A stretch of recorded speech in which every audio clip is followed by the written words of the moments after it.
បើសិនជាខ្ញុំសូមឲ្យអ្នករនឹកមនុស្សដែលអ្នកស្រឡាញ់តើអ្នកត្រូវប្រើពេលវេលាយូរប៉ុណ្ណាទៅទម្រាំតែអ្នករនឹកឃើញថាម្នាក់នោះគឺជាខ្លួនរបស់អ្នកខ្លួនឯងបើរកឃើញហើយត្រូវតែចេះស្រឡាញ់ខ្លួនឯងឲ្យច្រើនមិនធ្លាប់មានអ្នកណាស្លាប់ដោយសារតែគ្មានអ្នកស្រឡាញ់ទេតែផ្ទុយទៅវិញមានតែស្លាប់ដោយសារតែមិនចេះស្រឡាញ់ខ្លួនឯង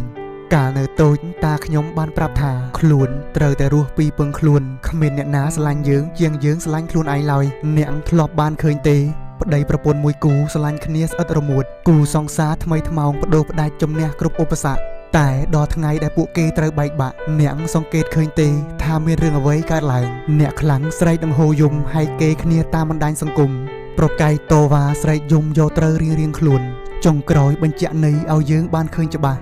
ថាមនុស្សយើងម្នាក់ពិតណាស់គឺស្រឡាញ់ខ្លួនឯងលើសពីអ្វីទាំងអស់អូខេសំណេរនេះខុសខ្លះត្រូវខ្លះអាចមិនសូវមានខ្លឹមសារតែបើបានស្ដាប់ហើយមេត្តា follow ម្នាក់មួយផងអរគុណខុសឆ្គងសូមអធិស្ឋានជួបគ្នាសំណេរក្រោយទៀត